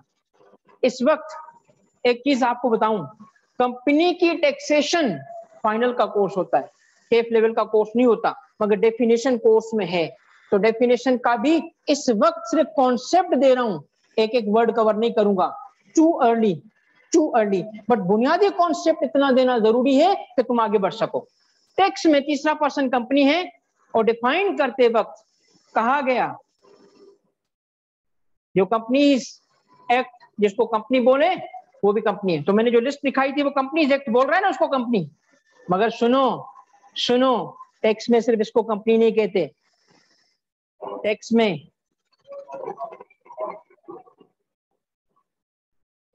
में अभी देखना टैक्स में कुल मिला के 11 एंटिटीज को कंपनी बोला गया, 11 एंटिटीज को। और मजे की बात, थोड़ा मेरा इस पे जो मेन पॉइंट है ना, मैं काफी मेहनत की है ताकि आपको एक पॉइंट बता सकूं, असल पॉइंट बता सकूं। एक एक वर्ड इसका कवर नहीं होगा। सर ट्रस्ट किसको कहते हैं, सर एनपीओ किसको कहते हैं, सर ये प्रोविंशियल गवर्नमेंट कहां से आ गया कंपनी में, सर जी ये लोकल गवर्नमेंट, ये everything will be covered at the right place. थोड़ा सब्र रखिए। असल चीज क्या समझनी है कि टैक्स में कंपनी का कॉन्सेप्ट वाइडर है, much wider than the company law. Company law की कंपनी सिर्फ यहाँ एक है, यहाँ तो 10 और चीजें हैं, और कुछ ऐसे, ये देखो बेटा, ये देखो ये क्या है, ये वो बॉक्सेस लगा रहा हूं जहां इन बॉक्सेस में मौजूद कंपनीज हकीकत में भी कंपनीज होती हैं, हकीकत में, इन रियलिटी कॉर्पोरेट लॉ में भी ये कंपनीज हैं ये कंपनीज। और एक है ये शेड कर रहा हूं, जहां शेड कर रहा हूं इनमें कंपनीज आ भी सकती हैं, नहीं भी आ सकती, इनमें कंपनी आ भी सकती है, रियलिटी वाली कंपनी, रियलिटी। और जब बाकी शेड नहीं है ना, जिन पे शेड नहीं है, वो रियलिटी में कंपनी बनी नहीं सकती। अब देखो कहां शेड नहीं है, ये रियलिटी में कंपनी बनी नहीं सकती। ये ट्रस्ट कहां से कंपनी बनेगा यार, यहां देखो प्रोविंशियल गवर्नमेंट, ये देखो ये कंपनी नहीं बन सकती। अब सवाल ये है कि टैक्स ने इनको कंपनी क्यों बनाया, ये सिर्फ समझाना है मुझे आपको। आज समझाना है कि 3 स्ट्रक्चर है मेरे बच्चों, 3, सुनना अभी यही चल रहा है क्या, 3 स्ट्रीम्स कहते हैं इसको, स्ट्रीम्स। किस चीज की स्ट्रीम्स हैं, टाइटल पढ़ो, ऊपर पढ़ो क्या लिखा है, टैक्सेशन ऑफ इंडिविजुअल, एओपी और कंपनी, ये 3 स्ट्रीम्स हैं। यानी इनकम टैक्स लॉ ने टैक्स लगाते वक्त 3 सांचे रखे, या तो इंडिविजुअल बना के टैक्स करूंगा, या एओपी बना के टैक्स करूंगा, या तो सर हमने 7% पढ़े थे, 7 में बाकी जो है ना वो टैक्सेबल नहीं है, बाकी को का पर्सन तो टैक्स नहीं लगाऊंगा, तो पर्सन क्यों बनाया, किसी और मकसद के लिए। तो इसका मतलब क्या है, 3 मेथड्स हैं टैक्स के, 3 डिफरेंट रास्ते हैं जिसे टैक्स लगाया जाता है। किसी को भी टैक्स किया जाएगा, या इंडिविजुअल बनाया जाएगा, या एओपी बनाया जाएगा, या कंपनी बनाया जाएगा। अब सुने, इन 3 मेथड्स के ये हैं मेथड्स। कौन से मेथड्स हैं बेटा, इंडिविजुअल की टैक्सेशन, एओपी की टैक्सेशन और कंपनी की टैक्सेशन। अब सुने, इंडिविजुअल की टैक्सेशन, एओपी की टैक्सेशन और कंपनी की टैक्सेशन में फर्क क्या है। फर्क ये है, टैक्स रेट का फर्क होगा, डॉक्यूमेंटेशन का फर्क होगा, प्रोसीजर का फर्क होगा। अब मैं आपसे पूछता हूं, इन तीनों चीजों को बेस बनाओ और बताओ कंपनी के लिए रेट कम होगा कि ज्यादा, ज्यादा नहीं, कबर में डालनी है ज्यादा, कमर तोड़ ज्यादा। बाकी दुनिया के लिए होगा ना 10%, कंपनी के लिए 35, 29%। एक वक्त था कंपनीज 35% फिक्स टैक्स देते थे, 35 इनकम कुछ भी हो 35% टैक्स देना है तुमने। और इंडिविजुअल के लिए टेबल 10 रुपए 12 रुपए, आहिस्ता आहिस्ता टैक्स बढ़ेगा। तो फायदा किसको मिला, इंडिविजुअल को, इनकम बढ़ने से रेट बढ़ा। कंपनी के लिए नुकसान क्या, इनकम कुछ भी हो रेट 1 और उसमें कोई लिमिट नहीं, ये चीजें आएंगी। मैं आपसे पूछना चाहता हूं, रेट किसका ज्यादा, कंपनी का ज्यादा, डॉक्यूमेंटेशन किस पे ज्यादा, प्रोसीजर किस पे ज्यादा। अब मुझे ये बताओ कंपनी की कितनी किस्में थी, डेफिनेशन थी ना, टोटल कितने थे, कंपनी की एंटिटीज कितनी थी, 11 में पहला लिस्ट, दूसरी लिस्ट और ये तीसरी लिस्ट। मैंने 3 हिस्सों में उसको बांटा था ना। पहले में कितने आए, ये देखो पहले में कितने आए, 1 2 3 4, ये हकीकत में भी कंपनीज हैं। दूसरे में कितने, तो जो कंपनी भी हो सकते हैं, नॉन कंपनी भी हो सकते हैं। और तीसरे में कितने, 1 2 3 4, ये कभी भी कंपनी नहीं हो सकते। तो लॉ ने 3 हिस्से बनाए, एक कॉर्पोरेट, एक पॉसिबिलिटी ऑफ बीइंग कॉर्पोरेट और तीसरा नॉन कॉर्पोरेट। अब इनकम टैक्स लॉ ने इन 11 के 11 को क्या बना दिया, 11 के 11 को क्या बना दिया, क्यों, नॉन कॉर्पोरेट को भी कंपनी, पॉसिबिलिटी फिर भी कंपनी, और कॉर्पोरेट तो है ही कंपनी। मैं आपसे पूछता हूं, जो नॉन कॉर्पोरेट है उसको क्यों कंपनी बनाया, कोई है ऐसा मेरा बच्चा जो मेरा दिल खुश करे, Who said this? Yes. ताकि जब टैक्स लगे तो कंपनी मेथड से टैक्स लगे, ताकि अगर इन पे टैक्स लगे तो कंपनी मेथड से टैक्स लगे, इसलिए नहीं कि उनको कंपनी के स्ट्रक्चर पे डाल दिया। अब chief minister Sindh, provincial government लिखा है, चीफ मिनिस्टर सिंध क्या बोले, मैं सीईओ हूं। फाइनेंस मिनिस्टर क्या बोले, मैं सीएफओ हूं। भाई क्यों, हम तो कंपनी है, इनकम टैक्स लॉ के मुताबिक कंपनी है, क्या सूबे कंपनी की तरह चलाए जाते नहीं। तो टैक्स लॉ ने इसको कंपनी क्यों बोला, टैक्स के लिए, टैक्स लगाने के लिए। अब टैक्स लगे कि ना लगे, अगर लगेगा तो किस मेथड से लगेगा, मुझे बताएं बेटा। कंपनी के स्ट्रक्चर में नॉन कंपनी टैक्स ने क्यों डाले, ताकि अगर उन पे टैक्स लगे तो हायर, और उनके लिए डॉक्यूमेंटेशन हायर, प्रोसीजर्स हायर। अगर टैक्स लॉ चाहता प्रोविंशियल गवर्नमेंट को इंडिविजुअल बना देता, उसकी मर्जी। लॉ मेकर एक ऐसा शेर है जो बच्चे दे ध्यान दे दे, उसकी मर्जी। भाई उसने उसको कंपनी क्यों बनाया, क्योंकि वो हायर रेट चाहता है। आपको मैंने कंपनी पे सिर्फ आज इतना बताया कि कितनी एंटिटीज है, टोटल। कंपनी के लिए क्या बताया मैंने, एक एक को डिस्कस नहीं करना आज, no not the place right now. मगर कितनी एंटिटी थी? 3 किस्म की। कौन सी? कॉर्पोरेट, पॉसिबिलिटी ऑफ कॉर्पोरेट, और सबको टैक्स लॉ ने क्या बनाया? क्यों? ओके, अब खत्म हो गया, बस थोड़ा सा टाइम है। इसके बाद फोर्थ पर्सन क्या है? Federal government. फेडरल गवर्नमेंट किसको कहते हैं बेटा? Government of Pakistan. अब मैं आपसे पूछता हूं, गवर्नमेंट ऑफ पाकिस्तान इधर है, बताओ गवर्नमेंट ऑफ केपी किधर है? गवर्नमेंट ऑफ पंजाब किधर है? गवर्नमेंट ऑफ सिंध किधर है? इसका मतलब हुआ कि गवर्नमेंट ऑफ पाकिस्तान बजाते खुद सेपरेट पर्सन है, वो अलग पर्सन है। अब सोचने की बात ये कि गवर्नमेंट ऑफ पाकिस्तान को अलग पर्सन बनाया और प्रोविंशियल गवर्नमेंट्स को क्या बनाया? कम। क्यों? मैंने आपको कल पिछले क्लास में बताया था, सुनो तवज्जो से। मैंने आपको क्या कहा था बेटा? कुछ बातें अपने लिए अगली क्लास में बताऊंगा। आज मैं आपको पहली दफा जो नया बच्चा है उसको बता रहा हूं। एक चीज अल्लाह की मेहरबानी से, मेरे उस्ताद की मेहरबानी से जो अल्लाह ने मुझे दी है, और शायद अब तक मुझे किसी और टीचर में नजर नहीं आई, अलाउ मी टू क्लेम, कि कोई और नहीं कर सकता या नहीं कर रहा सिवाय मैं और मेरे उस्ताद के, कि मैं टैक्स के रीजंस बताता हूँ। ये बार बार क्यों का जवाब देता हूँ। जब लॉ का कहा जाता है ना सर ये क्यों है, आसान जवाब क्या है? लॉ है, लॉ का क्यों नहीं होता। और मैं कहता हूं जब तक लॉ का क्यों नहीं होना तब तक वो लॉ ही नहीं। ये हो ही नहीं सकता कि लॉ बगैर क्यों के बने। क्यों? हर चीज का कोई क्यों होता है, वाई होता है। अब सुने इसका वाई क्या है।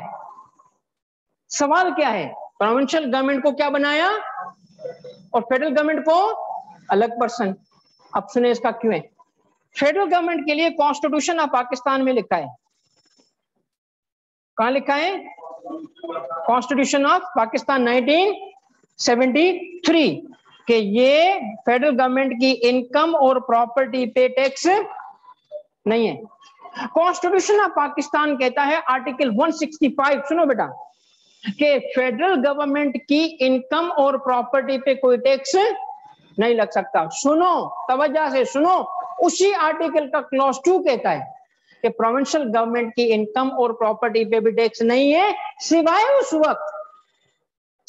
उस वक्त जब वो सूबा किसी दूसरे सूबे में जाके इनकम कमाए, अपने जुरिस्डिक्शन से निकल के कोई इनकम कमाए। तो गवर्नमेंट ऑफ सिंध अगर सिंध हाउस में कुछ कमाएगा, समझ गए?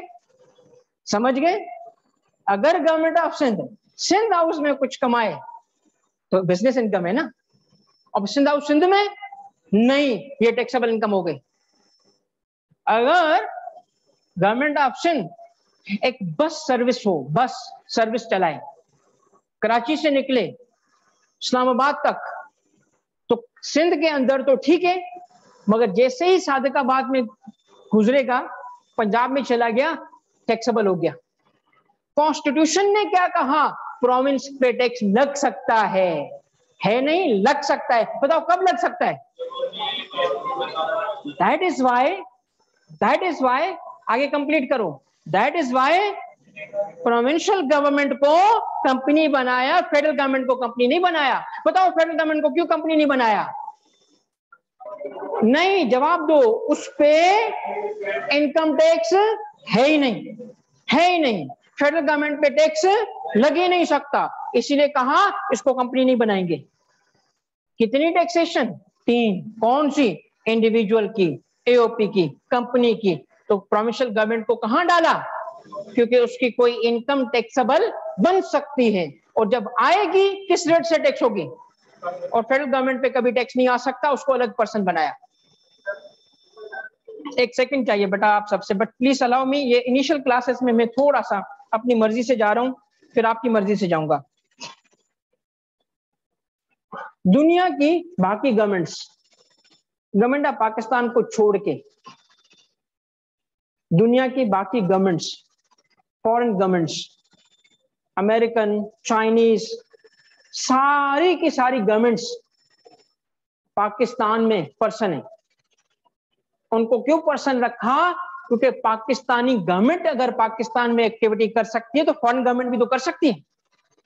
सीपेक चाइनीज गवर्नमेंट, तो क्या कहा, फॉरेन गवर्नमेंट भी पर्सन है। फॉरेन गवर्नमेंट क्या बन गए बेटा, पर्सन। एक ये है पॉलिटिकल सब डिवीजन। बेटा पॉलिटिकल इस्लामाबाद से है बच्चे, ये बेटा इस्लामाबाद की चीज आ गई। बताओ एक बात बताओ, ये इस्लामाबाद में है, पाकिस्तान में यूएस एम्बेसी है। सारी शरारत इधर होती है, इसलिए दिखा रहा हूं, मुल्क के लिए, हमारे मुल्क के लिए। समझ तो गए होगे नहीं? देखो ये जो एम्बेसी है पाकिस्तान में है, इस्लामाबाद में है। कराची की भी एम्बेसी थी जहां से मेरा ऑफिस था, रोज गुजरता था, ठीक है। मगर बहरहाल मैंने कहा इस्लामाबाद आजकल वहीं पे चल रहा है ना, तो उसकी बात करता हूं। बताओ ये एम्बेसी पाकिस्तान में है, यूएस एम्बेसी पाकिस्तान में है। ये एम्बेसी यूएस गवर्नमेंट का हिस्सा है। टैक्स लॉ ने इसके लिए सेपरेट पर्सन बनाया, सेपरेट पर्सन बनाया। अगर लिखता यूएस गवर्नमेंट, फॉरेन गवर्नमेंट, अब एम्बेसी अगर रेंट पे लिया जाए तो रेंट की पेमेंट करेंगे, पाकिस्तानी लोग वहां काम करें सैलरी पे करेंगे। टैक्सेबल एक्टिविटी तो हो रही है, टैक्स तो लग सकता है। तो कोई जिम्मेदारी डालने के लिए उनको पर्सन बनाया गया और कहा गया आपका नाम है political sub division of foreign government. Embassy क्यों नहीं लिखा? इसलिए कि एम्बेसी एक वर्ड नहीं है, और भी वर्ड्स हैं। ब्रिटिश ट्रेडिशन है हाई कमीशन, अमेरिकन है एम्बेसी, ब्रिटिश है हाई कमीशन, और जर्मन का कुछ और है जो मुझे भी नहीं है।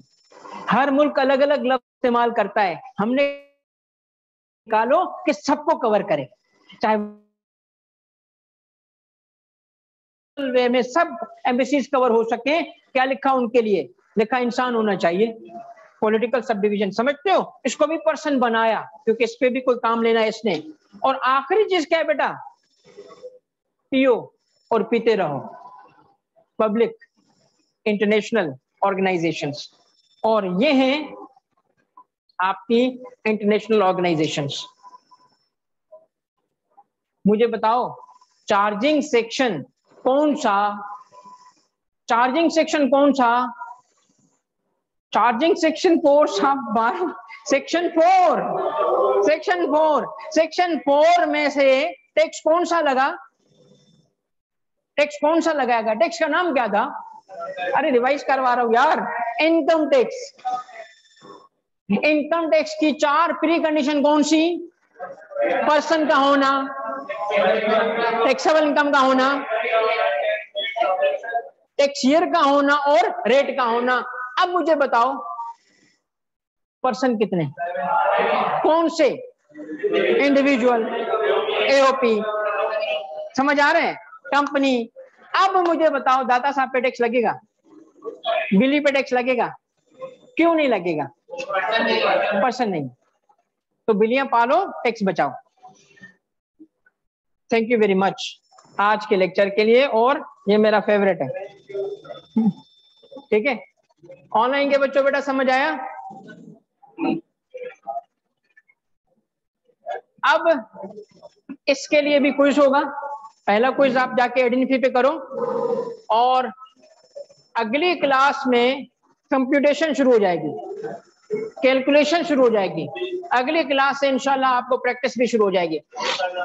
मोहम्मद हुनैन बेटा मिस हो गया होगा, दोबारा करो। मेरी अभी अगली क्लास है, इस क्लास के पूरी बाद मैं आपको रिप्लाई करूंगा हुनैन, ठीक है? सर क्विज का लिंक नहीं होगा। एमन बेटा जाओ तुम गूगल प्ले स्टोर पे सर्च करो तारिक कुनियो, या सर्च करो एडन पी, ये है मोबाइल एप्लीकेशन, डाउनलोड करो। इसमें 3 कोर्सेज हैं, इसमें से जाओ केफ 2 tax practices section B, class B, उसको इसको अटेम्प्ट करो।